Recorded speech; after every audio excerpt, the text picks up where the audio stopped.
आज की इस वीडियो में मैं आपको जावास्क्रिप्ट का एक और इंपॉर्टेंट और छोटा सा क्वेश्चन कराने वाला हूँ। इस क्वेश्चन में हमें क्या करना है, create a array with elements at even indexes. So even indices के ऊपर जितने भी इवन इंडाइसिस के नंबर हैं उन सभी को निकाल करके एक नई एरे बनानी है और कुछ भी हमें को इसमें नहीं करना है। ठीक है, सो लेट एक एग्जांपल ले लेते हैं एक एरे का। सो यहाँ पे 12।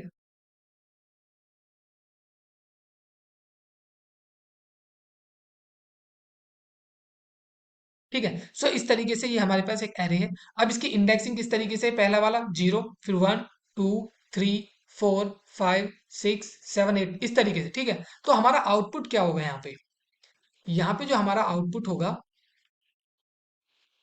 वो क्या होना चाहिए, इवन इंडेक्सेस के ऊपर जो भी एलिमेंट अवेलेबल है वो होना चाहिए। तो सबसे पहले आ जाएगा जीरोथ इंडेक्स, उसके बाद 1 नहीं, 2, तो जो होगा हमारे पास 5, 7, 8, उसके बाद 3 नहीं, 4 जो कि होगा 2, और उसके बाद 5 नहीं, यस ये हो जाएगा, उसके बाद 9 हो जाएगा। ठीक है, सो ये होंगे हमारे पास इवन इंडाइसिस के ऊपर अवेलेबल एलिमेंट्स। ठीक, तो मैनुअली तो हम इतना ही कर सकते हैं। ओके, और इतनी ही फास्ट कर सकते हैं, लेकिन अब मैं इस पे प्रोग्राम लिख के बताऊंगा कैसे आप इस क्वेश्चन को सॉल्व कर सकते हैं, और वो भी जावास्क्रिप्ट के इनबिल्ट फंक्शंस की हेल्प से, मेथड्स की हेल्प से। ठीक है, तो इस काम को करने के लिए हम इसको हटा देते हैं, इसका कोई यूज नहीं है। और इसके लिए आपको सिंपली क्या करना है, आपको लेट आउटपुट इक्वल टू, तो ये जो हमारे पास एरे है, इस एरे के ऊपर बताओ, सोचो, क्या हम इस एरे के ऊपर फिल्टर अप्लाई करें, या मैप अप्लाई करें, या फिर रिड्यूस अप्लाई करें, क्या अप्लाई करें। ठीक है, तो इसके ऊपर हमें क्या अप्लाई करना चाहिए, इसके ऊपर हमें अप्लाई करना चाहिए फिल्टर। ठीक है, क्योंकि मैप का मतलब क्या है, हर एक एलिमेंट के लिए कुछ ना कुछ रिटर्न करना। सो हमें यहाँ पे अप्लाई करना है फिल्टर, क्योंकि हम इसके एलिमेंट्स को फिल्टर करेंगे देते हुए कोई कंडीशन, तो अंदर एक कंडीशन डिफाइन होगी। ठीक, और यदि वो कंडीशन ट्रू होगी तो पर्टिकुलर एलिमेंट इस आउटपुट वाली एरे के अंदर आकर के ऐड हो जाएगा, और यदि वो कंडीशन ट्रू नहीं होगी, वो एलिमेंट ऐड नहीं होगा, और वो कंडीशन ये होगी, हम ये चेक करेंगे आपका इंडेक्स इवन है या नहीं। राइट, तो इसके ऊपर हम लगाएंगे यहाँ पे फिल्टर। ओके, फिल्टर लगाया। फिल्टर लगाने के लिए यहाँ पे एक आता है कॉल बैक फंक्शन, ये हो गया हमारा कॉल बैक फंक्शन। ठीक है, तो जहां पे ये कर्सर ब्लिंक कर रहा है इस जगह हमें देनी होगी वो कंडीशन जो ट्रू और फॉल्स रिटर्न करना चाहिए, मतलब यहाँ एक एक्सप्रेशन लिखेंगे जो ट्रू और फॉल्स रिटर्न करेगा। यदि ट्रू होगा तो यह call back function true return करता है, यदि तो फिर हमारा यहाँ पे जो आइटम होगा वो इस एरे के नई बनने वाली एरे के अंदर, न्यू एरे के अंदर ऐड हो जाएगा। ठीक है, और यदि फॉल्स रिटर्न होगा तो वो एलिमेंट स्किप हो जाएगा। ठीक है, तो यह फिल्टर का यूज आपको अच्छे से आता होगा। तो इसके लिए सबसे पहले यहाँ पे क्या होता है, आइटम, और दूसरे केस में यहाँ पे क्या आता है, इंडेक्स। ठीक है, और तीसरे केस में क्या आती है, पूरी की पूरी एरे आती है। राइट, लेकिन हमें केवल और केवल इंडेक्स के ऊपर ऑपरेशन परफॉर्म करनी है, चाहे तो इन तीनों को लिख दो, चाहे केवल दो को लिखो, चाहे इसको भी स्किप कर दो। ठीक है, लेकिन यहाँ पे कुछ कुछ भी लिख दो ताकि, ठीक है, सो क्योंकि हमें ना तो पहले इंडेक्स की जरूरत है, हमें दूसरे वाले पैरामीटर की जरूरत है। ठीक है, सो पहले पैरामीटर को खाली नहीं छोड़ सकते, हमें दूसरे पैरामीटर की जरूरत है। तीसरे की जरूरत नहीं है, तो तीसरे को लिखो या मत लिखो वो आपकी चॉइस है।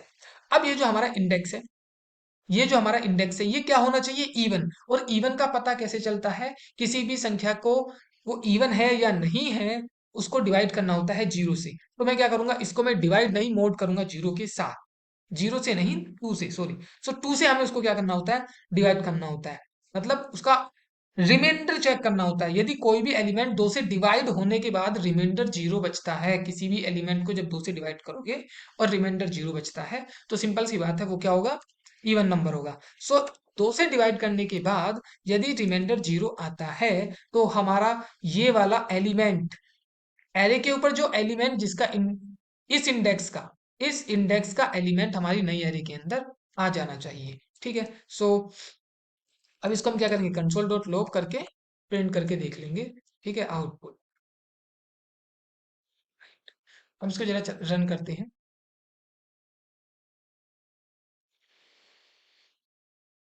देखिएगा, सो ये आया, जीरो इंडेक्स पे क्या है, 12, ये आ गया। फिर 1, 2 पे 5, 7, 8, 5, 7, 8 आ गया। 3, 4 पे 2, यस, 5, 6, एंड देन 8 9 ये आ गया। तो सारे के सारे इवन पोजीशन के एलिमेंट हमारे पास आ चुके हैं। वहीं यदि आपको ओड के चाहिए तो तुम्हें यहाँ पे लिखना चाहिए नॉट इक्वल टू। ठीक। सो यहाँ पे ये सारे के सारे ओड पोजीशन के एलिमेंट आ चुके हैं। ठीक है। तो यहीं पे आप बिल्कुल वैसे ही कंडीशन लिख सकते हैं। यदि आपको 3 के टेबल पे आने वाले 3 के टेबल के इंडेक्स पे आने वाले नंबर चाहिए तो यहाँ पे आपको क्या लिखना है, जस्ट मोड 3 लिखना है। तो 3 के पोजीशन पे आने वाले नंबर कौन कौन आएगा, एक तो जीरोथ वाला आएगा, क्योंकि जीरो इंडेक्स को आप किसी से भी डिवाइड करते हो वो जीरो आएगा। फिर उसके बाद 1 2 3 45 आना चाहिए। तो चलिए करके देखते हैं। ठीक है। सो एक तो जीरो आएगा क्योंकि जीरो इंडेक्स किसी से भी डिविजिबल होता है।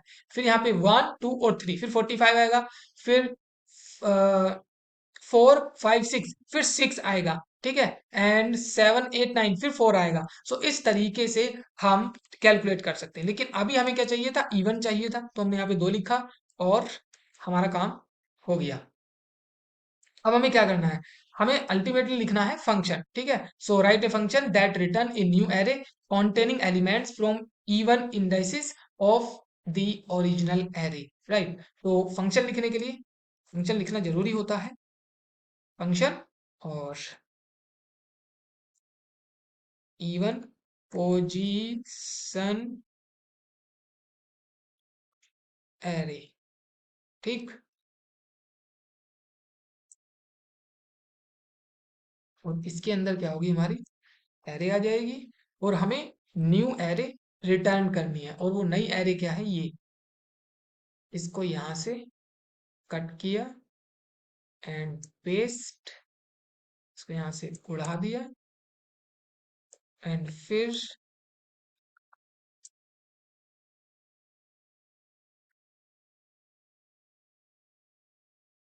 और ये spelling mistake, even position array और इसके अंदर एरे पास किया एंड देन सेव एंड देखा एकदम सेम आ रहा है। सो इस वीडियो में इतना ही, मिलते हैं फिर नेक्स्ट वीडियो में।